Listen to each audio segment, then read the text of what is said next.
Hi, this is Mairghread Scott, the first female writer on Transformers comics, and you are listening to All Things Transformers. Hi, this is John Barber from IDW Publishing. You are listening to The Pull Bag. You've just jumped inside The Pull Bag. Join TFG1 Mike and the rest of the comic reading crew here at the GCRN as they make their great escape into comics. From DC, Marvel, IDW, Boom Studios, Zenescope, and more, we have everything you want to read right here. Transformers comics? Yeah, we cover that. He-Man? Yeah, sure. DC superheroes like Batman, Batgirl, Nightwing, and Batman Beyond? Yep, we have those too. How about TMNT from IDW and I Hate Fairyland from Image Comics? Yeah, we have all that here. Plus, so much more.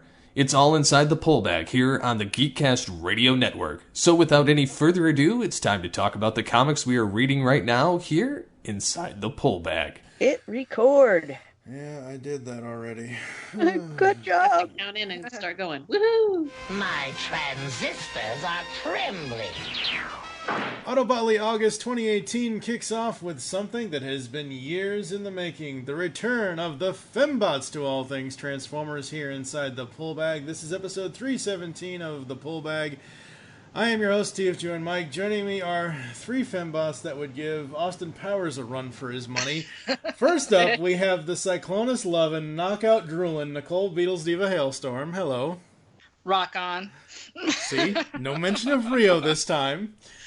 I appreciate that. Oh, you just mentioned his name. What are you talking about? Then we have the Megatron-obsessed, wrong Prime worshipping Heather, a.k.a. Hahi Prime. Rodimus There rules, is- Optimus rules. You're allowed to have that opinion. It is wrong. No, it's not.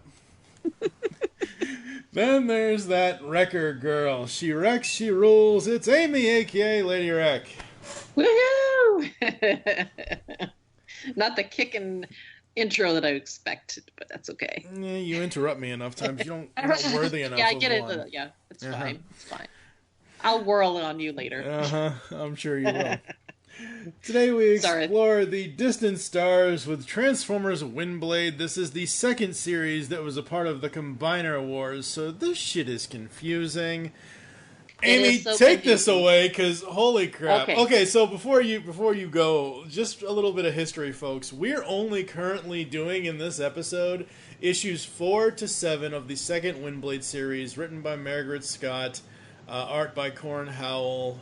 We're also doing Combiner Hunters at the end, so the art in that is done by Sarah Peter-Dorchet. The crazy thing about this is we tried doing this like 3.5 years ago when this was like new. We tried doing the Combiner Wars issues for Windblade. We did 4 of the 7 issues, and only 4 of them were actual Combiner Wars crossovers.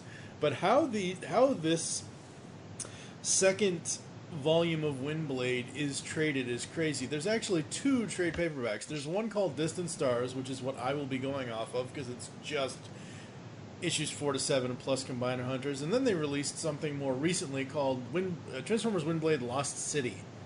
I'm so lost. Yeah. So how it was traded, this set that were... So, the first volume that they did, the one that was drawn and all the art done by Sarah Stone and Mairghread wrote, that one was just Windblade Volume 1, and it had 4 issues, and Right. we've already reviewed it. We've already covered So- that, yes. If you were thinking, oh, then I'll just get Windblade Volume 2. Well, Volume 2 kind of got split up in between 2 things because it got folded into Combiner Wars. Yep. So half of it, if you just wanted just the trade with just the Windblade, however it fits into continuity, you're going to want to go with Transformer Combiner Wars, and then get Transformers Windblade Distant Stars. That'll be the first 4 issues and the last 4 issues with Combiner Hunters, the one shot. Right. And that's what I got. Yeah. But then they came out with Last City. Yeah. Now the Last City is basically all of the Windblade issues. We get all of the first volume, which was the 1 through 4 with Sarah Stone doing just the solid art on that, where we first get introduced to Windblade. And then all of volume 2, which is Half seven. of Combiner, is the 7 issues minus the 3 Combiner Wars issues and the Combiner Hunters one-shot. The problem with that is that there are really essential pieces to what happens in the second arc, the volume 2, that got folded into Combiner Wars. So the confusion is that when you read The Last City, you're going to have missing pieces to how things pay off in that, because combiners happen and then they suddenly just appear and you're like, what? Wait. When did we get that? So you have to to get the full story, you have to get Combiner Wars. There's just no way around it. And The Last City is the one volume that kind of misses that. So I think the reason why they made it was because people were out there going, hey, I want to complete just Windblade series thing, whatever.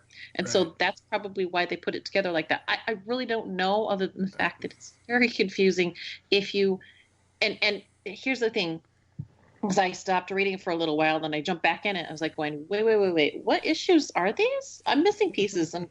So as I was reading to get ready for this podcast, I was like, what am I missing? And what she was missing at the time when she was asking me about this, because we had a whole conversation about this off air, the fact that she said, Combiner Wars, you need to read part of that to finish off this story, because the Windblade epilogue is Robots in Disguise 42. Yeah. Oh, yeah, that's the other one. Yeah, the other one that if you've read Combiner Wars, then you hop out of Combiner Wars and read the next issue, which is the epilogue of Combiner Wars. Also not traded in any of these as well. No. So if you got like, hey, what was this thing going on between Optimus Prime and or Optimus Prime and Prowl in that Windblade issue that happens, blah blah blah. Yeah, you don't see the payoff for that till the epilogue, and that also is not traded in The Last City, even though it's in that Combiner trade. Wars for It's versus Combiner Wars, the Combiner Wars trade, and then The Last City. I mean, if you got Combiner Wars and then Last City and you failed to get Distant Stars, then you're going to be a little confused. So that's the lowdown. I hope to God when they eventually put this in the Phase 2, or if it ends up being Phase 3, the actual reading order hardcovers that they come out with, I hope to God they fix this. The collection volume will make sense. I hope to God. I love those collection volumes. They're worth the money. Yeah, they are definitely worth it. But like, if you decide to get the collection volume, my guess is that they will put it in the proper order, and it'll all work out. Because somebody done screwed up with this. Yeah, because this was a little bit confusing. If I remember correctly, when it first got announced, I thought, okay, that's interesting. Will it have the Combiner War issues? And I don't remember if I ever figured out whether or not it was going to have it or not. I didn't get The Last City. I thought it was kind of pointless. Mm-hmm. I didn't get it. Although I did like the cover. I thought the cover was really pretty. The cover was cool, but there's no way in hell I was getting that. Yeah, so if anybody else out there is like, hey, how do I follow what you're saying? It's like, just get Distant Stars. Exactly. It's called Transformers Windblade Distant Stars, and that's that's issue 4 through 7 and the Combiner Hunters one shot. Yep. The Last City will not have the Combiner Hunters one shot. That's the other thing that's important, because it kind of follows around that time as well. And it kind of is important because that affects other things later. That's because we'll discuss it. Yeah. But still. So if you wanted to get the whole thing, let's say you're a noob and you're like, hey, I want to hear it all. Get Transformers Windblade Volume 1, then get Transformers Combiner Wars. That'll be the 1 through 3 arc with the extra Rid issues. Then get Transformers Windblade Distant Stars, and then you're all set. And anything after that, you'll go on to, I think, Robots in Disguise, or it's the John Barber run of Transformers that was. Yeah. It was Transformers and Prime. Yeah, and it was Transformers, and now it's Optimus Prime. Yeah. I gotta say, before we go any further, Ryan, aka Nightbeat, and I are going to cover Optimus Prime and Lost Light Volume 1 later this month, but reading that Like, I'm in the middle of reading Optimus Prime right now so we can record that episode. And I feel so disjointed reading the first volume of Optimus Prime because it's been a year since I read the end of the Transformers Not Rid series that this used to be, that used to be, and I'm like, I feel so lost. Yeah. I kind of have a hear little you. bit of that too. I hear you, Mike. It has been I ducked out of Optimus Prime for a while because I couldn't care anymore, and I'm ticked off at IDW Prime. But I finally dived back in since everything was ending, and I wanted to find out how it was ending. If you read it in big, huge chunks, Yeah. it's a lot easier to deal with. But issue by issue, it's really I have hard the track. volumes. I have the trades digitally. I was not buying I was not buying it single issue at all. I waited for the trades on Optimus Prime and Lost Light. So I've got the collections for it digitally, but just like I'm like 2 or 3 issues into it, and I'm like, okay. Anyway, so Yeah, I just to piggyback on that as well, because I've not been keeping up on it either, but I've been trying to catch up on Optimus Prime, and I think I'm on issue 13. I got to the end of that, went, there's so much I'm missing. I need to go back and reread all of this all over again, and going, I'm missing pieces. And that's the other thing. I guess that's the only criticism I can throw at it, is that when they made it this huge combined universe, I'm starting to get to the point where I realize, oh crap, I do need to go back and read the G.I. Joe stuff. I do need to go back and read all of the ROM stuff. I do need to go pick up all of these extra stuff, because things are happening in those issues that are coming in this direction. And I'm like going, wait, where was that at? And I'm kind of frustrated with it because I didn't want to have to read Visionaries. I didn't want to have to read some of them because I thought, well, I just don't feel like reading that. I only care about Transformers and the Cybertron story that was going on. Right. I really don't. I read the Costa stuff. I don't want to go back to Earth, to be honest. I read the Costa stuff. No slight to John, because I like what he's building too, but it's like I never really wanted to go back. I wanted to see Spike get squished, and he didn't. So I'm like, I think the majority of people wanted to see that. Yeah, wow. Can you imagine the joy and rejoicing? Sorry, I'm just going to take a moment and meditate on Spike getting squished. We're all just visioning that, like, oh, yeah. Wow, that'd be a good day. Okay, so... You know, that's what they shouldn't have ended with the Unicron. They should have ended with that. Unicron's whole point is to squish Spike. And he's like, never mind, assist Unicron. He's like, that's why you need to destroy Earth, just to get to that one guy. it'd be like, it's kind of like a cockroach. He'd probably survive. It'd be like you guys, like the cover of the huge Wreckers compendium where there's just like the big pile of bots, but it's a big pile of people all shoving Spike up towards Unicron's mouth. And they strangely look like fans. Yeah, all of us are like sneaked in there. Weren't you you were sneaked into some issue? I was back in the Costas run. That day. Yeah, that was one of the joy. That was few moments of joy that I had for Costas. You're like, and sadly, I was picketing. The people who were in there that were us were picketing against the Transformers being on Earth. Oh yeah, I remember that was fun. Nothing's changed. Yeah. The more they change, the more they stay the same. Let's discuss this comic book so that poor Nicole can get to work on time. Yeah, I know. Windblade isn't too bad. I like Windblade. Yes, Windblade's adorable. So in issue 4, Windblade and Starscream are essentially an old married couple. Sure, words have not been spoken. Mm-hmm.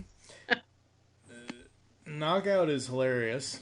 Knockout is adorable. I love Knockout. Mm-hmm. The best line in this entire issue is "Shut up, Rattrap," with both of them finally getting on the same page and, agreeing on something. Let's see, what else did I write down for this? Velocitron has too much energon? Really? You'd think the Decepticons would go there instead of ravaging Cybertron. Yeah. Well, nobody knew Well, it there's was. some issues. Nobody knew where it was. Obviously, yeah. What else did you guys think of this one? Heather? I liked the. It's all good. Okay, well, okay. I kind of want to do a quick overview of the entire series. Mm-hmm. Sure. Which is just, what do we think of Corin Howell's art? And I love it. I think it's fun. The general kind of this, because this series is about finding the different colonies and roping them into the Council of Worlds. So I would be like, thoughts and feelings on that whole thing, and rather than just like starting with diving into individual issues, I think it's useful to just be like, what did we think of this trade, this volume? I think it's good. I think it's interesting. I think it somewhat slightly suffers from the Combiner Wars thing, but other than that, I mean, if you started issue, 4 instead of issues 1 to 3, you're fine, because it basically, like you said, starts on the hunt for the colonies. And with Corin's art, it's very, very cartoonish, which is good because it reminds me, like, it's basically her version of the G1 cartoon with all of these other characters that she can then put her spin on, like the Beast Wars characters when we get to Eucharis and all that. Knockout looks just like he would in the Prime cartoon, so that's cool. I had an interesting experience going for it, because when we were first figuring out how we were going to run this podcast, we were thinking we were going to do the Combiner Wars issues. Mm-hmm. And so going from the way Livio draws Cybertron, which is a place I do not wish to go, ever. And then switching over to Corin Howell's art and Thomas Deere's colors was kind of a whiplash, but also so much more welcoming. And so this art for this story of, hey, let's get everybody in this Council of Worlds, making Cybertron a place you might actually want to come to, is helpful. Because if it was still that Combiner Wars Livio art, everybody'd be like, nope, I'm out. And I wouldn't blame them. But when I first... This read-through was the first time when I felt not quite as off-put by this art style. It's so cartoony that I have a hard time taking it seriously. Okay. And I'm used to reading these comics in adult mode. And this particular trade is feels a lot more like I would pass this to my 11-year-old daughter and be like, here, check this out. Read My Little Pony and then read this. I agree. At least until you get to issue 7. 7 feels like it ups its game a little bit because there's more manipulation going on between the characters and how they wrote it. It does improve as you kind of adjust to the world. And honestly, the issue with the big party, that's just phenomenal, and I love everything about it, and it is joy and sauce and winning. So once I kind of found my footing in the way that Corin was making the world, I was like, oh, okay, I know where I am now. But it was such a switch. Even from Sarah Stone's art, like if you just skip Combiner Wars and go from Windblade Volume 1 to Windblade Volume 2, it still feels very, very different. But I will say, because me and colors, I will say I think this is Thomas Deere's best fit for coloring in anything he's ever done. Mm-hmm. Because somehow, due to his palette, this makes it feel like a planet in space. Yeah. And I don't know any better way of saying that, but like something about the lighting, I feel like at all times it is dark outside and there are stars. Right. Even you could almost feel like the like the ozone kind of like almost. Yeah. It's got this kind of really, it's got a specificity to it that I appreciate. So yeah, I think once I adjusted, I think they're a good art team. It's just so different.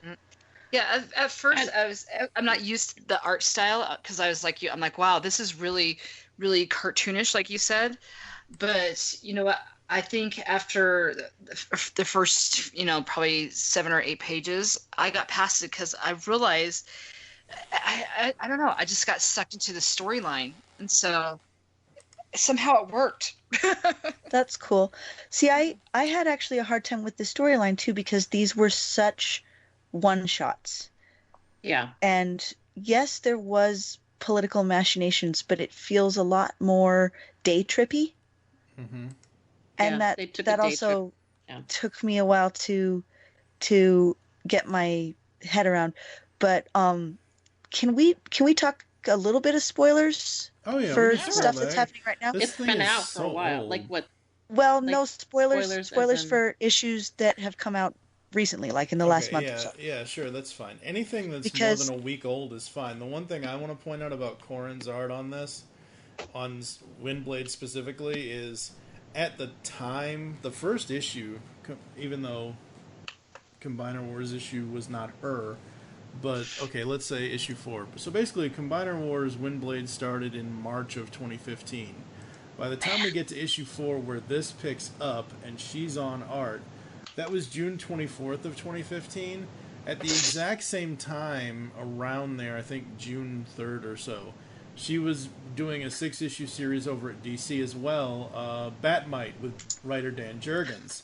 So I had read that before I had read this. So I was already accustomed to her art style. So when I saw her basically drawing, like I said, the scene with Starscream and Starscream, Windblade, and Rattrap, where they're telling him to shut up, I'm like, oh my god, it's G1 Starscream with a G1 version of Windblade talking to Beast Wars Rattrap. I loved it. I thought it was hilarious. Yeah. But go ahead. Let me say what I can I jump in real quick and give my thing about that way you can move on and we can go to the next topic after this. So I see what you're saying, because there are parts in here where I think she gets her feet, but like there are parts and pieces where like hands don't feel like they fit, because there's a, like you said, it's a little bit of the cartoony, like you said. And while I really, really like a lot of the expressions, there are parts and pieces where sometimes even hands don't look like they're attached. Mm-hmm. And so, I mean, just had a feeling of that. She gets her feet by the end, and I can't remember. I really don't remember if she'd done the Transformers book before this. I think she did. I think we saw her in an annual, I want to say, but I don't. I need to go look it up real quick, and I didn't prep really well for the art like I should have.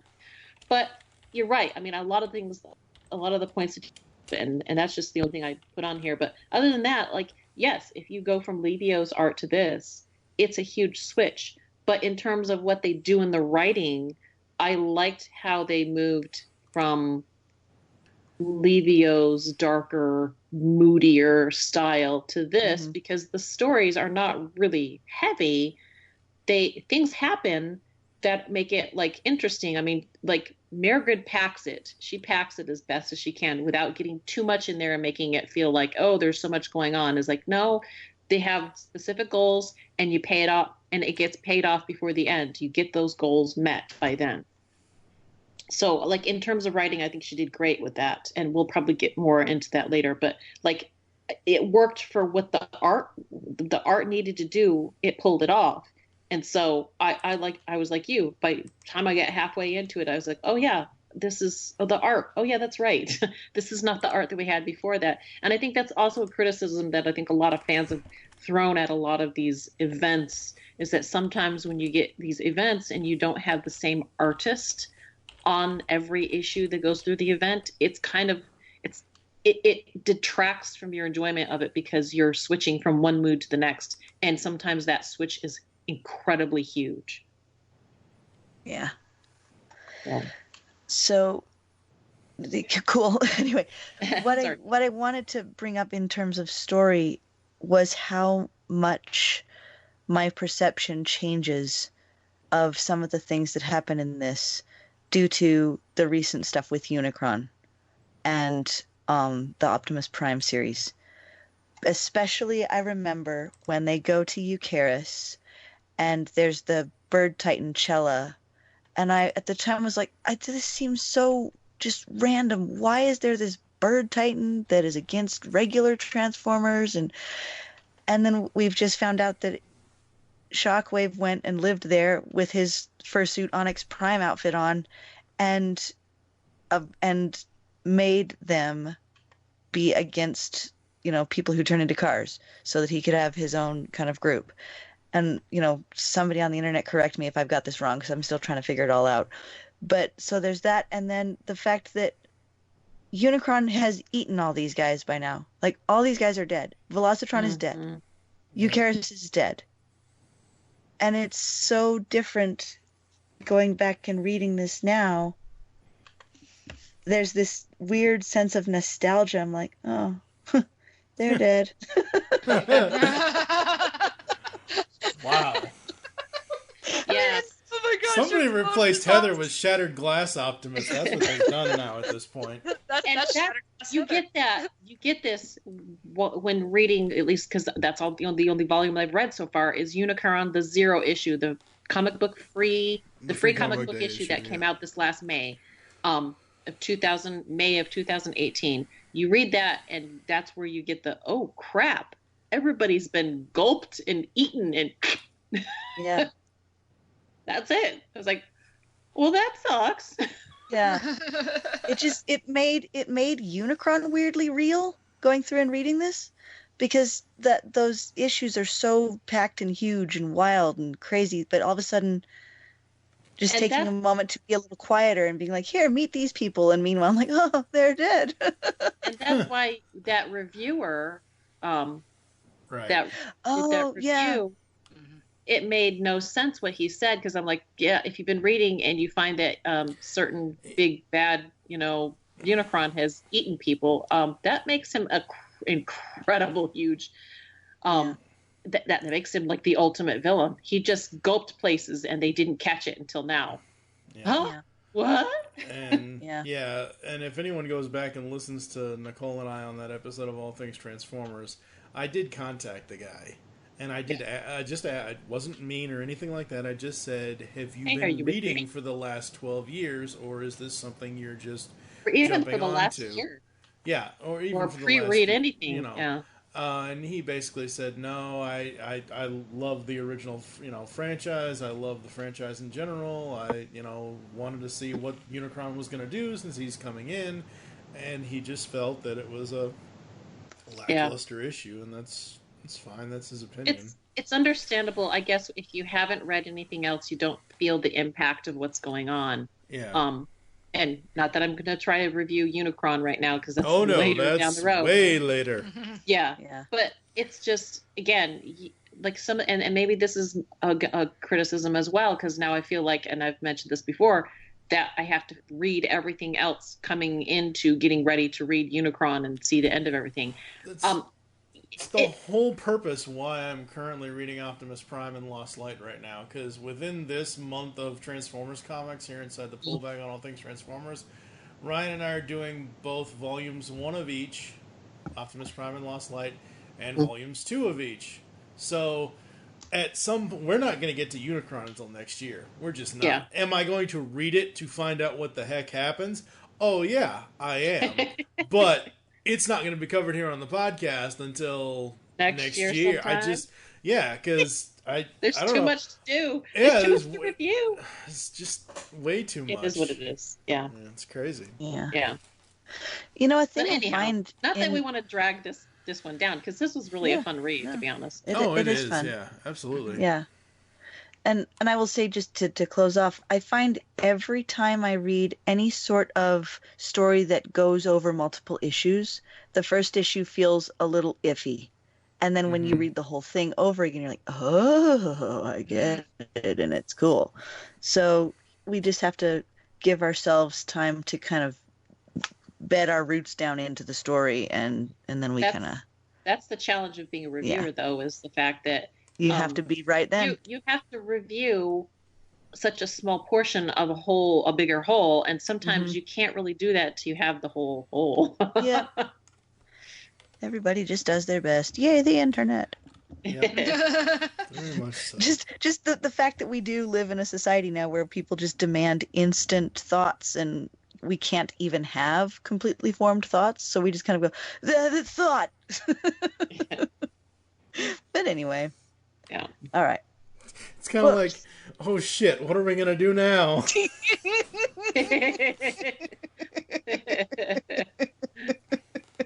Okay, best use of that time. Oh my god, the internet is Unicron. We're being sucked into it! Talk about The Walking Dead. God, please, no.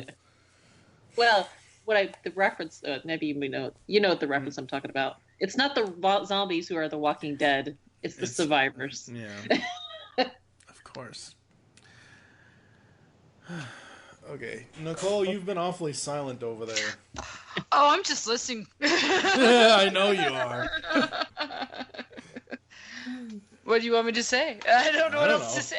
I'm just whatever you want to say. I don't know. When you were reading through this, because we've all been kind of keeping up with sort of and not sort of, with how the universe is going to end later this year. When you were reading through this, did you have the same feelings that Heather had? Like, oh, they're dead now. I didn't even put that together until just. That's what was really weird. I'm like, oh yeah, that is kind of true, isn't it? The first time I read through it, I didn't like. I read through it like the first time a while ago. Then when you told us, hey, we're reading this, we're reviewing this month, I read it right after I'd read the Unicron issue, so I did kind of have that cognizant in my brain. But then I kind of flipped through it again just today before we started the pod. Well, earlier today. Because I knew I was going to be getting on the podcast. I wanted it fresh in my head. And I didn't even think about it because I tried to focus specifically on what's just happening in the story and what do I bring out. I was like, it is easy to think about, let's just be present in what's going on right here. But, if you just read Unicron and then you come back to read this, you're going to be like, but everything's dead.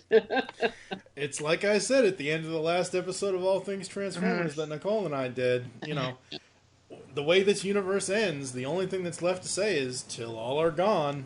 Yeah, exactly. Well, they would be one in somebody's stomach. Oh, gosh. Oh, my gosh. That is such... Oh. Blinking Jim would write something like that. Blinking well would. So you're saying the well of all sparks is inside Unicron's stomach? James to Blinking Pete, man. Sorry. I'm now swearing incoherently. You're welcome. Yeah. Issue 6 is my favorite out of this because it's been a long time since I've seen Beast. I mean, I know there are other Beast Wars comics and things, but Corin did an amazing job with the Beast characters, I felt. I saw and heard young Season 1 Beast Wars Cheetor in this comic. I heard Ian James Corlette's voice in my head as I'm reading the stuff. Same thing with Dinobot with Scott McNeil's voice and things like that. Agreed. They did a good job. That it really did capture it. Go ahead, Nicole. Yeah. I think we just need more party scenes. Oh yeah. See, that's my personal favorite is the party one. I love that one. But yeah, isn't Mairghread didn't she grow up on Beast Wars? Yes. That's her. Oh yeah. That's her G1. And so you can Absolutely. really tell like she just brought all of her love of Beast Wars to that issue. And that anytime you get somebody writing who's bringing all their love, it gives you the warm fuzzies to read it. Mm-hmm. Like, yeah, it's that guy. I know that guy.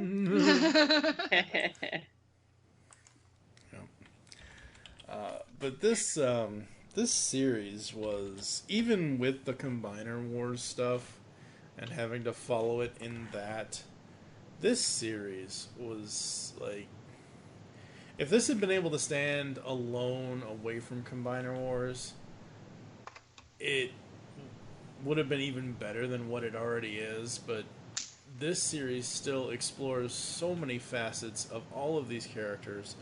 Mairghread's writing, there was one note I had, I think, in issue 5 about how she I don't want to say colludes, but she brings characters together in a way where in the writing it makes so much sense that they would do something together than they would go off on their own and do something stupid. What give an example. What do you mean specifically? Like when she and Rattrap start talking to each other, and Rattrap, we Windblade? find out, yeah. And Rattrap's pretty much like, well, I'm just out to cover my own ass because I'm Rattrap, kind of a thing. Yeah. And he doesn't really, he assists her in going through the space bridge. And, he knows Starscream's going to kick his ass, but... Yeah, he's got his own motivation. He'd rather have his ass be there to be able to be kicked than not have his ass be there to be kicked. Yeah.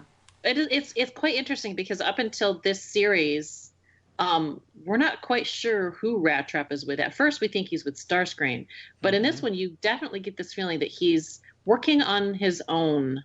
Mm-hmm. He definitely is working on his own, but he's also working against Starscream, which is kind of a good thing because when you see he goes, I think it's in issue 6. When he goes to Yakaris by himself. Oh, yeah. Yep. And then he comes back, gives her a tip. Lean on, the spider and the spotted one.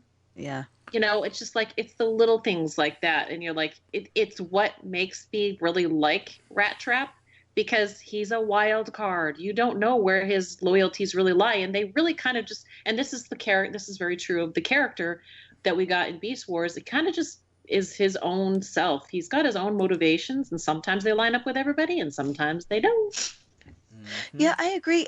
I'm actually glad you guys brought that up because I hadn't really put it together.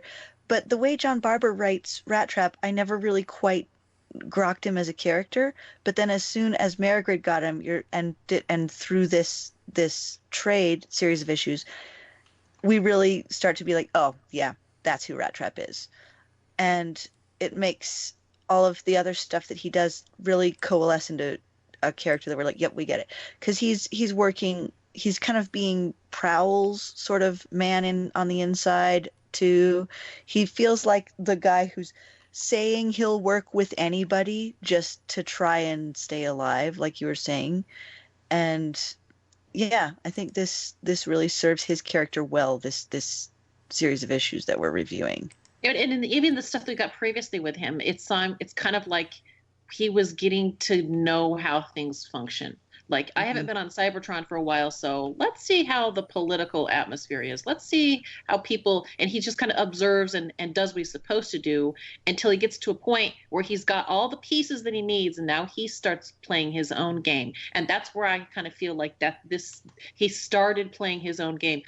I think he's been in here as far back as Dark Cybertron. Yeah, he's been... Yeah, so he's been here for a while. It's like he's been staking out everything and finding how things work and function, and now he's becoming a playing piece, basically, in the chess game.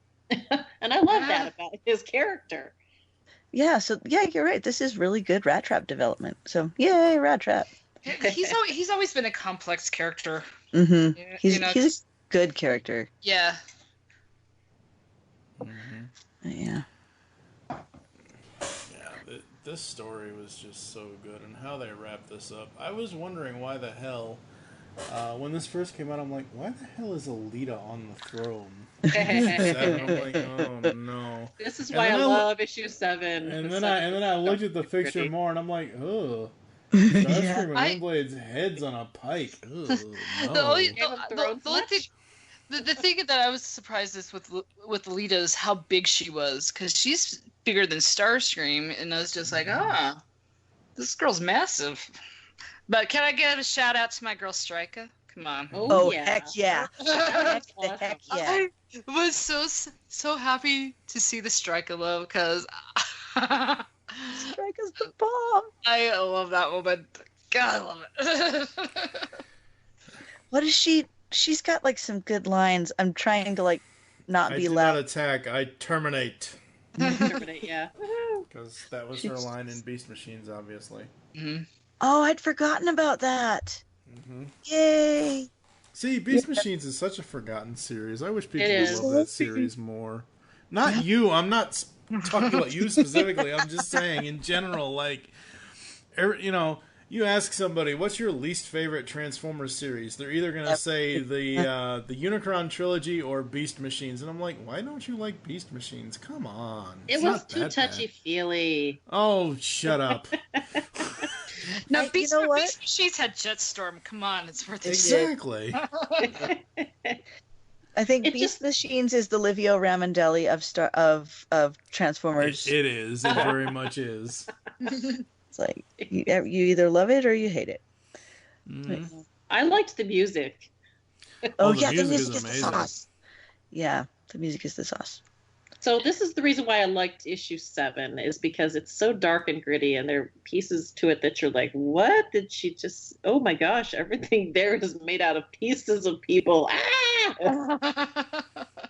That's another thing that becomes more meaningful as you go along and read stuff that follows. Their whole like, no, if you lie, it's punishable by death. We do not put up with lying. And you're like, whoa, these guys are intense. And then you realize that the reason they have that rule much later, you realize, is because they were manipulated by Liege Maximo. And they're like, nope, we are not going to listen to Loki anymore. Yeah. So it's just, I love the way all of these characters and stories have continued to be developed. It's just good groundwork. Yay, Mairghread. Mairghread just amazes me. She does such good character development. And just when I think, I'm like, okay, I think, because when we've watched, Windblade in different forms here and there, she's been on the various TV series and stuff. And for some reason, I always go back to how Mairghread always writes her, because she's been on Robots in Disguise, and not a huge fan of that character development. Windblade is just like, okay, is however you want her to be, basically, but this is the character I like. She's doing good for the being good for the right reason, Yeah. And that's true, because in such a short time, we've gotten almost 3 different iterations of her. We've gotten what IDW and Mairghread have built, what Robots in Disguise has built, and then what the Combiner, whatever, the Makima... The Prime Wars trilogy is built. And just finished that, and I am now convinced that after all these years, 30 years or more, Megatron's not a bad guy. He's just a misunderstood good guy. Yeah. But I have to admit that I did not... That was my least favorite version of Windblade, was what they did there. And I'm glad that I'm not watching that. I watched the first one and it was enough, and I said, nope, no more for me. Okay, but listen to me right now. You need to finish it. You really do. Just for the Megatron? Well, not necessarily Megatron, but just for the whole story. For the other fact, okay, so I forget off the top of my head it's not Frank Welker. It's somebody else that voices Megatron. But it's really good. I've heard good things about the Megatron. The fact that you have Luke flippin' Skywalker as Megatronus, and you need to watch it just for that alone. I heard that the final series was Power of the Primes is the final series. You don't necessarily have to watch Titans Return, the second series, but you should, only because you get to know the voice and all that. Yeah, you get to know that, and shut up, Nicole. Hey, he gets his shattered glass. I like how. Well, kind of, sorta. Kind of, sorta. He gets the Matrix of Chaos basically put inside him, and he becomes Shattered Glass Rada. He becomes Rodimus Kron in the cartoon, but it's the Shattered Glass coloring. It's the black and purple. So he wasn't that. The Lost Light version of that is not a Shattered Glass version of him. Oh no, I know it's not. It's just a repaint. I understand that, but I'm saying in Prime Wars he turns evil because he has basically the essence of Unicron inside of him. Okay. Nobody deserves that, not even Roddy. Yeah, not even Roddy. Come on. All right, well, I'll think about it. You haven't changed my mind completely, but just for the voice acting alone, I think I'll think about it. It's just that it was so off-putting seeing Windblade act the way that she was, and I just was so... I was not a fan. I'm sorry. These are characters that have been built up in other iterations of the brand, and they've been done better. And when you have so much better to compare it to, that's why I didn't watch it, because of that. What IDW is building is good enough for me at this point. But still, I mean, so coming back to the comic, what did you guys think? Because we get how many different worlds in these 4 issues? Let's see. We don't ever get to Eucharis, see the Devizan place. Yeah, we didn't. It's just a panel. Eucharis, Velocitron, and The ship of elitist people, and Carcer. 4 different places. Yeah, with 4 different things set up differently, and we haven't really talked on how the variety of that.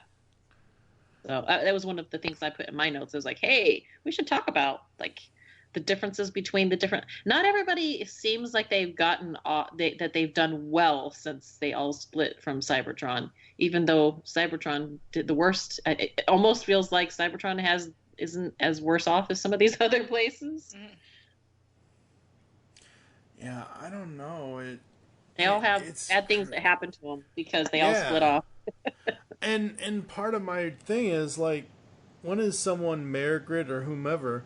Which they're not going to do that now because hello, till all are gone, Unicron's here and we're dead. But when is someone going to go back and give us a 3 or 4 issue miniseries spotlighting the actual planets? And that's what I wanted after issue 6 and reading all about Eucharis. I'm like, oh, I want to know more about this planet. I want to know more about this history. Well, it sounds like there is more about Eucharis that we learn later with Shockwave and stuff. So there's that. Yeah. It does still, I think maybe that's why, going back to my sense that this book just felt light. So many of these worlds can continue to feel like untapped potential, like never fully fleshed out in ways that you really, really want them to. And Mike, I love, your idea of having spotlights would be so awesome because we're introduced to these characters who seem like they'd be really fun to really dig into, and then we just never get. There's a little bit done in Optimus Prime with the little binary people from that Devizan place, but not a lot. And it'd be interesting to find out more about them. Obviously, we would all go and hang out with the Beast Wars people forever because they're fun. Even though Chella is crazy. Yeah. Oh man, and guys, we got to talk about Titans. I have opinions. Yeah. Sorry. But go ahead. But yeah, who else am I forgetting? Yeah, untapped potential. I think that's it. My train of thought just went off the cliff. Yeah. No, it's good though because I kind of got the sense of other fiction kind of inspired some of this stuff. You go to Velocitron and it's pretty much an ice world that's running away from the sun all the time. Which is cool. It is such a cool sci-fi concept. I love that, especially for Velocitron, where they're always racing. Yeah. They're literally, their whole life is racing against not being burned by the sun. And I thought, wow, that's unique. I like that. That was very cool. It was even cooler when Windblade actually took a hold of the city to win. The art kind of got in the way for me, but yeah, okay, really fast. The page where you first see the city and they're like, oh crud.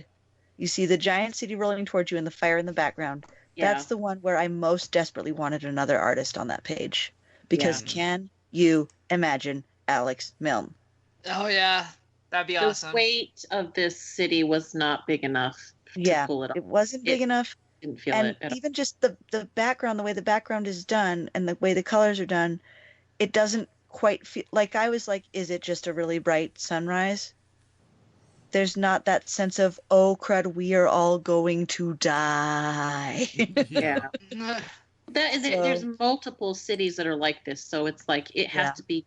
I wanted the size to be double that, or you need to take the shadows of the characters and put them down to itty little specks, so that you get the weight of how huge this place is. It's got to be twice that size. Yeah, Have you guys seen? There's This a episode- preview for a movie coming out called Mortal Engines Immortal or Engines. something. Yes. Yeah. Yes. Yes. Something like that, Yeah. where I'm just like, oh. Yeah. But yeah, that would have been cool. Okay, so really fast, Titans, especially the one that is the city on Velocitron. You guys are missing all of my hand gestures right now, but they're getting. Navitus? Is that what Yeah, his name? thank you. Yeah. That's his name. The thing that continues to bug me, especially as I go back and read this, is just how sad the Titans make me. Yes. Yeah. And especially this one, Oh, yeah. where he feels like an abused and neglected child. Oh, it's more than that. He's barely holding on to consciousness. He Just- halfway through the yeah. conversation, it's like he forgets what they were talking about and says, "Oh, who are you again?" And it was like, "Oh my And gosh!" The fact that he is. And they did that in a page. Mairghread did that within a Yeah. page. Yeah, that's It oh, makes you know, yeah, that's the thing that Mairghread does is Mairghread makes the Titans people. Yeah. Yeah. Even if Mairghread they're makes the Titans broken people. Yeah, Mairghread makes the Titans people that you want a plushie of that you can hug. No. It's very true. That's funny. You're right. I mean, because within a page, within 2 pages, you're Yeah. like, so when we get to the end and you don't see Windblade put him all back together and fix him, you're like, but I needed that.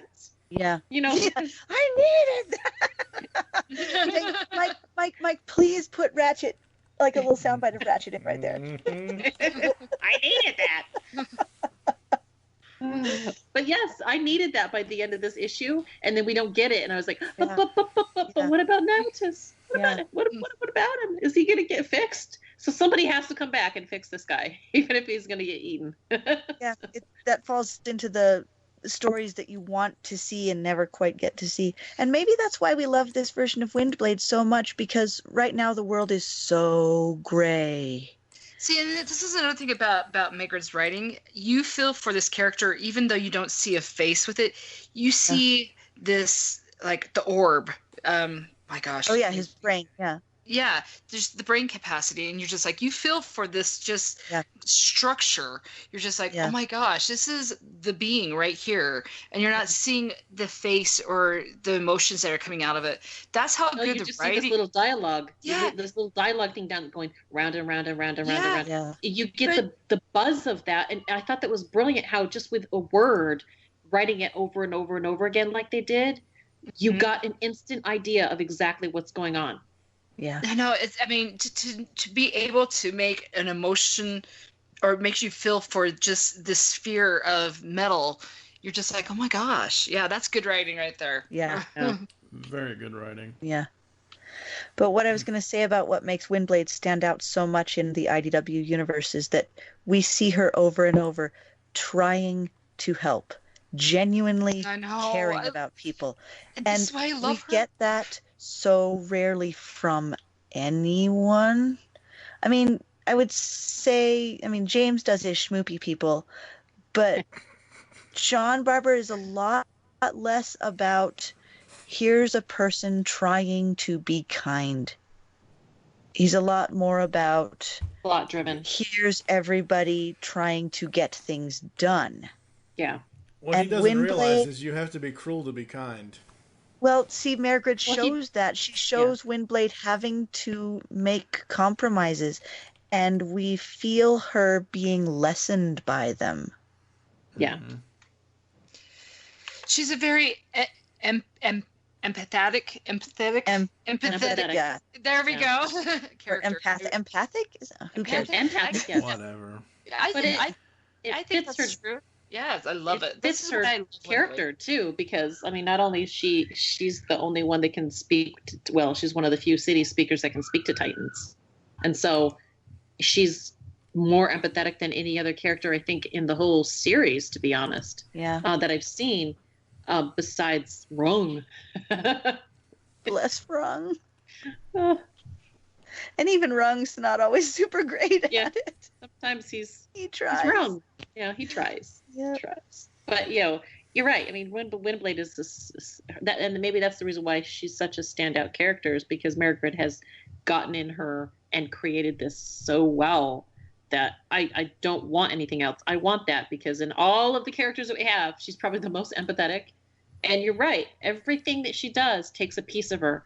Everything that she does, like every plot, every conflict that we see from here until Mairghread jumps off, is taking a piece of her. It's taking a piece every single time, and it's slowly happening every single time you see it. You're like, but then she's stuck between a rock and a hard place. You're like, ugh. but and yeah, so it'll be interesting because the next stuff that's coming with Till All Are One is going to be interesting. I really want to talk about it with you guys so bad. That's not until next week. Next week, yeah. Hold your horses. That's next week. I'm holding them just barely. They're fighting me. They're rearing up, guys. I'm hauling on the reins. So I think it's also cool to not just talk about Navitus, but we've got Chella and we've also got Carcerer. Carcer? Yeah. Oh man. Oh, I'm keeping my mouth shut. It's really hard. I'm like Swerve, like our urge to speak 98, 99 fist in mouth. Yeah, I would strongly advise anybody that's going to listen to our review of Till All Are One, Volume 1 and Volume 2, read it before you listen to the podcast. Oh gosh, please do it. Because just read it. It's good. Fantastic. Read it. Yeah. Not that I want to stop and say, hey, let's plug another podcast. The crazy thing is I did not know, because like all of us, I've been keeping up, but I haven't been keeping up. I just now realized Till All Are One has 3 trade volumes. I did not realize that at first. I thought it was just going to be 2, because I thought it was only a 12-issue series. Wasn't it only 2? No, it's 3. It's There's 3. a third one. Yeah. Okay. Because there were 12 issues. Yeah, the first there was part more, feels apparently. a little disjointed because it was still being roped into other events. Gotcha. So anyway, now I'm like second guessing myself, but yeah, I feel like the first volume was a little bit of cleanup after whatever the heck it was. Was it Titans? Combiner. I don't care. Titans Return. Titans Return, I think, yeah. There's some weird thing that happens where I'm just like, I don't care anymore, John. It was a combiner something. There was a lot of combiners and a lot of big people and Titans, and it just got a little crazy. I got a little lost as well. So We'll cover this again next week, but for Till All Are One, Volume 1 is 1 to 4, Volume 2 is 5 to 8, and then Volume 3 is 9 to 12 with the 2017 annual. So good. Yeah. Are we going to talk about Combiner Hunters in this one? Oh, yeah. Yeah, because that's the next thing we should talk about. Yeah. I have very little to say about it except for one tiny thing. What's that? It's very pretty, but I don't care at all about the story except for one tiny little exchange, which is pretty good and even awesomer now. Mm-hmm. So where RC, all the crap goes down that I really legit don't care about, but RC's talking to Windblade and being all, combiners are bad and an abomination and blah blah blah, and Windblade says you sound like Galvatron, and RC says, yeah, whatever, but I just don't like it when people are changed against their will. And I'm like, ooh, that was good. Because A, RC used to be Galvatron's twin brother. B, she did get changed, and, it depends on who's writing her, whether that was against her will or not, or like it was against her will and now she's okay with it, or blah, blah, blah, whatever. But that part was good. Everything else was just like, look, we made Victoria. Another combiner. Yeah, and even like Sarah's art is kind of not quite up to par yet, but Yamaishi's colors, I want her to color absolutely everything. Please let her color all the stuff. Yeah, there we go. That's all I have to say about that. No, I agree with you. That ending when they're actually having their moment together, because that's still one of my favorite spotlights is the RC spotlight, because it's like, so good. Gosh, it's one of those ones I go back to when people say that Transformers are for kids. I'm like, you go read Spotlight, RC. You go tell me if that is for children. No, it's not. Yeah, and then just to know that even though it was 6-7 years later, it's still having an impact on the stories. I love that. Love that. So. Well, what I will say about Combiner Hunters, other than the fact that it had a job and it did it, like we needed Victorion to be a combiner. And we needed an excuse to paint everybody differently. And it's the only purely girl issue. All the females are in this issue, and I liked that. Mm-hmm. So, I mean, there are a few guys, like Ironhide makes a panel, and I think some dude that gets knocked out makes a panel who has no name. So, but it was literally about the ladies in this one. It also shows that RC still has her own motivations for things. And you're right. After all this time, like the stuff that happened in Spotlight RC, her past is still controlling a part of her. She's still motivated. And again, she's another wild card, like we've talked about with Rattrap. She's a wild card as well. She has her own motivations for doing things. And part of that was to take the enigma of combination because she doesn't trust anybody.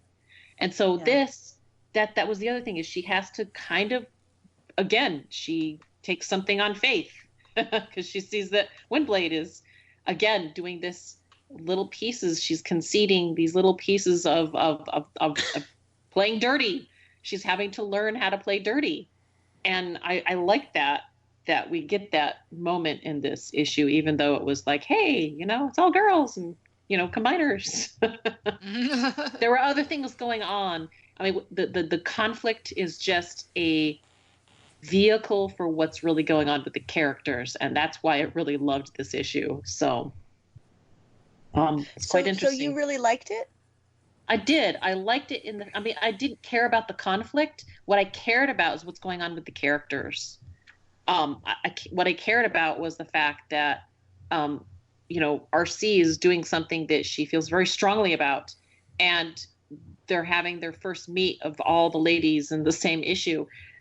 That it just kind of like, it made sense to me that something like this kind of had to happen, because somebody was pulling the strings with the combiner or with the enigma of combination, and who wouldn't be like, hey, like Prowl has been in her head to a sense, because she's the one that was like his assassin back in issues gone past. And so she doesn't trust what's going on Cybertron, but she's also not on Cybertron. So it's like she has to, if somebody else is not gonna get rid of this item that Starscream should not have access to, then she's gonna do it. And I like the fact that she was going to be that person that's going to go in there and say, I'm going to steal it and it'll disappear and nobody will know what happened to it and it'll be done and dusted. And there'll be one less thing for me to have to worry about. And yet, by the end of the issue, she's, okay, fine. If you're going to play dirty, I guess I can take a few things on faith. Woo! Mm-hmm. Good job, Amy. Well done. And thank you. I should not be the one to bring out, the fan fiction here, but essentially Starscream and Windblade, RC and Prowl, double date night. They both are married couples to each other. Oh my gosh. It makes sense. And I have to say, there are a lot of people that have shipped these characters because of that. Mm-hmm. But I also see there's a love-hate relationship there. There is a game going on, and it's all Starscream. And because he set it up the way that it is, Windblade is having to learn how to play it. But I think that also makes her a stronger character, because what happens in the next couple until all are one, where we get what happens to her and where it's moving. I think she needed to be on that path so she could be a stronger character to lead further down the road. So, I like the journey. I've enjoyed the journey. So it's good stuff. Yeah, but yeah. Is there a shipping going on between those two characters? Actually, yeah. What? The internet, Amy. Of course there's shipping. They ship everyone. Yeah. They ship people with Star Wars and Star Trek all the time. Sometimes they even ship real people. Oh, yes. Oh, my gosh. Have you ever talked to Alex about that? I have not. I've heard my fair share of stuff about James and Nick, so... Just saying. Oh my gosh. And of course I go, absolutely not. They have lives apart from one another. They have wives and kids, so get over yourself. Oh my Atlanta. It's I would love to read a tongue-in-cheek Nick/James fan fiction, like a fully tongue-in-cheek, wild. There was like the one that somebody found for me a while ago that was like, I think it's James Roberts and John Barber Ride Bikes is like the title of it, and it is just very tongue-in-cheek, mocking absolutely everything, and it is joyous, and 100% would read. Sign me up. Hit subscribe. Pass. Not for me. I'll read the characters. I won't read the real people. I'm sorry. I have to have standards. I draw a line in the sand on that. Apparently.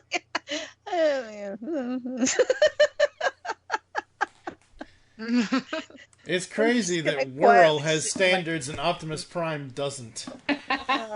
Wow. That's because we aren't really those characters, silly. Or I'm now sitting and like hyper analyzing this. Okay, moving on. That's funny. No, this series, even though it has the Combiner Wars kerfuffle and all that, this series was, between the two of them, between Corin's art and Mairghread's writing, it was a really, really fun series. I agree. Yeah. I agree too. I think it's very. Sorry, go ahead. Oh, I just want to see more of Windblade. Like when Windblade first came out, when she was like the fan vote and everything, I'm like, I thought it was forced that we got a female, it's another Autobot. Blah, blah, blah. I'm like, when you wouldn't have said that if it was Slipstream on the Decepticons. Exactly, because I want the Decepticon love. Come on, But I honestly am in love with this character. She is amazing to me. Like I said, her character is someone that I would strive to be. Yeah. Yeah, I agree. Well, and here's another thing to think about too: is when you talk about how kind of the kerfuffle of having Combiner Wars and Windblade. At the time when we got this, we didn't have the go-ahead, or at least that had been announced, that Mairghread was going to be doing Till Aller 1, and so we got the first Windblade volume. We didn't even know if we were going to get anything more Windblade. And then this happened, and it was kind of combined in with Combiner Wars. And I think because of what Mairghread was building with that, we got hey, do you want to do a third ongoing? And that's what was next announced after that. So we got the end of Windblade. We got the Till Aller 1 ongoing, which ran for 12 issues until that went away as well for reasons, which we will go into in the next podcast. But the whole point is that we didn't know if we were going to get anything else. I know it was kind of frustrating that it was kind of combined with Combiner Wars, but at least at the time it was like, at least we're getting more Windblade, and we really liked what was going on, at least in the first volume, to see more of that. And I think I was really glad that we got it. And it is kind of frustrating that the trade it's just kind of a little weird, but I mean, it's probably one of the only ones out there that I think to date that I can remember, besides having Combiner Wars and then Titan's Return and everything kind of boom, boom, boom all at once. It's the only one that I think that's kind of confusing, that I'm like, okay, what happened during that time? So much was happening at the time. It was like, hard to keep everything straight. But I mean, for the most part, I'm glad that we still got it. I'm glad that what this built. I'm glad that we got what we got. But it was kind of also set up for what happens with Till Aller 1. I mean, you can already see the seeds, knowing what I'm expecting to get in the next couple volumes here with the Till Aller 1.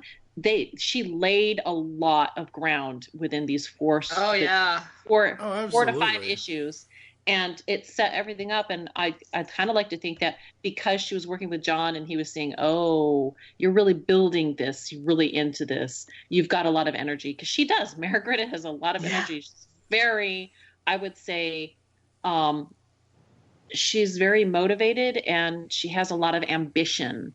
And you can't tell me that she wasn't saying, John, so when am I going to get the next one? When am I going to get the next one? Come on. I want to get that next one. Come on. I'd love to have an ongoing. Is there an ongoing for me? Yeah, I can totally tell that she probably did that.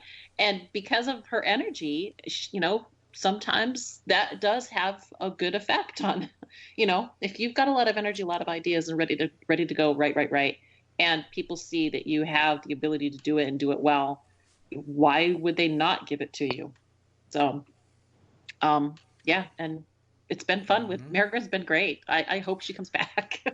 Yeah. Oh, I hope so too. Isn't she doing like an actual Marvel Girls? Yeah. No. Marvel Rising. Oh, really? Yeah. Well, then she's really busy. Because it's got Squirrel Girl in it. I know. I just picked it up this week. I'm excited. She's been really busy then, because as of April, what's the date on the April 16th of this year? Yeah. So DC Comics July 2018 solicits just came out. I can now say that I am currently working on the next arc of Batgirl, starting with a short story in issue 25. A lot of stuff. She's a very busy woman. Yes. Oh yeah, absolutely. I'm gonna grow up and be her. Cool. But yeah, I loved what you were saying about Windblade's character, Nicole, and to riff off of that really fast before you run to work. I was thinking a lot because the cover for the trade of Distant Stars is this really interesting and unique image of Windblade with like every last bit of Japanese influence on display. And it's done by a Japanese artist, as far as I can tell by my totally white girl knowledge of names, which is nil. This is getting expensive. Okay, so going off of what Nicole was saying about our feelings about the fan-made design of Windblade and how at first it felt really kind of hacky. And, of course, she's a red and black seeker that is teamed up with Starscream and has a sword. Ta-da! But anyway, the cover for Distant Stars is by a Japanese artist, and it's very, very, it's got all these Japanese kind of, I guess, iconography in it. And I was thinking about how Windblade's sort of visual influences have been used to deepen her character, because as far as I can understand, she has elements of samurai and elements of geisha in her character. Mm-hmm. My personal knowledge of samurais is very small and based on like board games, and my knowledge of geishas is from reading memoirs of a geisha, so take what I say with a grain of salt. But Windblade's character is so much about honorable service to the greater, to the Lord of the land, and trying to do that with integrity, which is kind of a samurai thing. Yeah. And also she is very much a facilitator. She, especially in this series, this trade, she's very much the person who's bringing people together. And what's, like, I hate the word networking, but you know what I mean? Like bringing people together, and that's a geisha thing. And you get a Facebook, and you get a Facebook, and you get a Facebook. Gosh, but you know what I mean? Like trying to help people get along and work together. Right. Yeah. And she's the calm voice. Yeah. Amongst all the infighting. Yeah. And I love how these elements that could have been very cheesy have been used to deepen her character, and I appreciate that. Yeah, that's good though. Absolutely. I mean, this again, it goes back to Mairghread as the writer. She is in the headspace of Windblade. She took that. She had literally a unused, uncreated character was created, and she made this character who she is. I think she made the strongest version that we're probably going to get of her. Oh yeah. Her character identity that we read on the page is very specific, and that's why I can't read anything else other than what they've got in IDW right now, because that's who she is. That's her identity to me because of that. And this, I don't want anything else. That's what I want, because that's what I love. So yeah, kudos to Mairghread. You go, girl. Mairghread. I think she's won us all over. Yeah, pretty much. I knew that when she wrote the Dinobot version. What was it? The Rage of the Dinobots? Rage of the Dinobots. Yeah, that was awesome. Oh my gosh. She did so good with those guys, and she just pulls it in from there as if it was like, that's easy. I can do that. Yeah. Just watch me flex my muscles. Ooh. There you go. Yeah. All right. So let's wrap this up. Amy, what would you rate Distant Stars 0 to 5? 5 being the highest and 0 being the lowest? Okay. Yes. I'd give it a solid 4.5. It's not perfect, but I like a lot of stuff that's in it. A lot of it makes me happy. A lot of it makes me smile. So, yeah. Nicole? I'm going to mimic Amy. I'd say a 4. I mean, actually, I'm going to give it 4.5 because it has knockout in it. So I was thinking about knockout. I was thinking about She'd probably give it a 5 if it had her boyfriend in it. No, I really liked. Though I just think the thing that throws me off is throwing the Combiner Hunters series in there. It just seems like it's out of place, but it does have its moments. Overall, I really do appreciate. I mean, Mairghread does just an amazing job with her storytelling. I really had a fun time with it. I had a fun time visiting all the different planets. It's kind of like the Unicron series done well. And to relive characters in a different view that we're familiar with, and to be introduced to new characters, and like I said, her writing Windblade is just so amazing. I love it. Heather, what about you? I'm going to give it a very workmanlike 3.5. It's doing hard work, and it's there, and it's present, and it's gotten the job done. It's not carried up into the higher echelons of things I would give to people and press upon them and be like, read this now. Yeah. But and it's a really solid foundation. Yeah. And I think you could do that once it gets put into the phase 2 actual storyline hardcover collection. You could do that. Yeah. This now and everything that we went through at the beginning of this podcast of trying to figure out because by the time we got to the end of Combiner Hunters, I'm like, wait, that's it? You just leave us there? Or was it issue 7 that basically just leaves it and doesn't say anything? Like, it essentially ends on a cliffhanger. Yeah, it does. And I'm like, That's really? true. Seriously? That's it? And then you have to go, because if you go from issue 7, you have to go from issue 7 to issue 42 of Not Rid, because that's the epilogue. Yeah. And it's like, God, no, we need this in story form right now. I'd say no. The next one that happens is, at least if you read the last issue 7, the next one would be Till All Are One. This doesn't follow. Okay. This doesn't follow to what John's doing. That would be right in the middle of. I'd say that was Combiner Wars.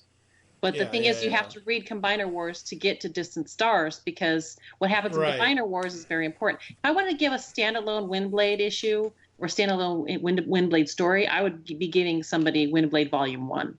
Yeah, absolutely. Yeah, most definitely. That's probably the biggest criticism that I can say against this right now is how it was traded was kind of eh.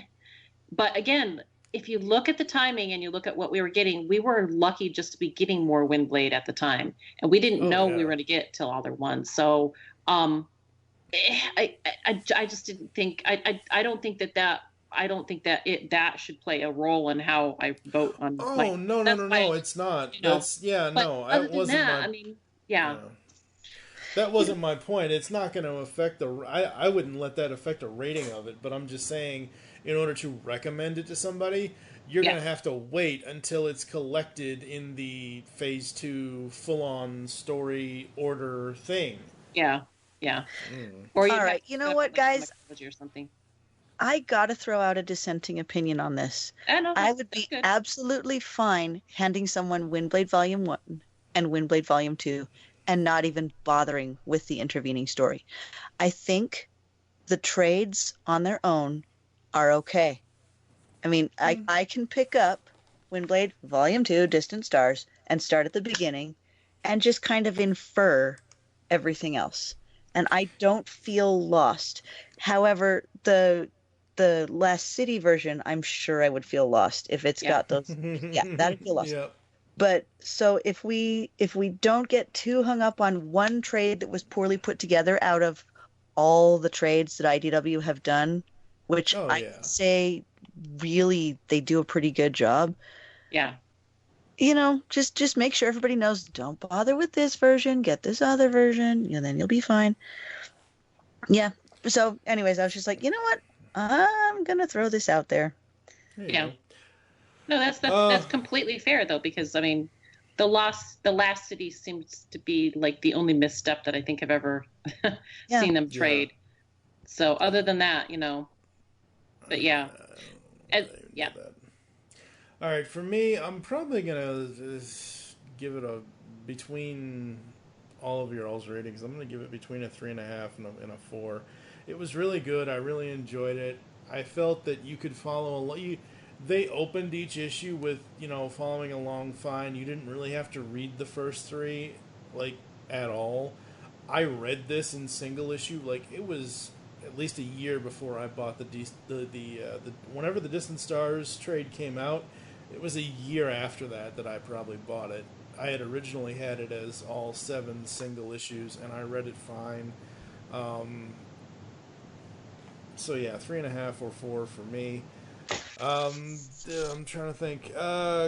Coming up next, we've got... Oh boy. More of us, folks. Lovely.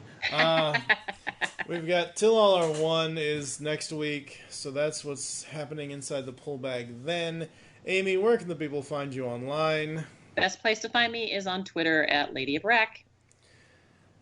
Nicole, what about you? Just Google Beatles, Steven. That's Beatles like the band, not the bug. Mm-hmm. Heather, what about you? Google Hahi Prime, and it's always me. I am at TFG and Mike on Twitter. You can follow at Geekcast Radio for all the other network updates. Also follow at The Pullbag for all those updates on Twitter. We're also on Facebook. Make your great escape into comics, and we will catch you next time here inside The Pullbag. Till all are gone. Or That in your sounded stomach. dirty. That sounded dirty. That was the point. I had my finger on my Adam's apple, so... You've just heard the latest episode of The Pullbag, the GCRN's first comic review and discussion podcast. There are several ways to get in touch with us and leave feedback for the show. You can visit the website, geekcastradio.com, where you can comment on the episode and all of our different podcasts. You can rate and leave a review for the show on iTunes. Be sure to leave us feedback. Become a fan of us on Facebook, facebook.com/thepullbag.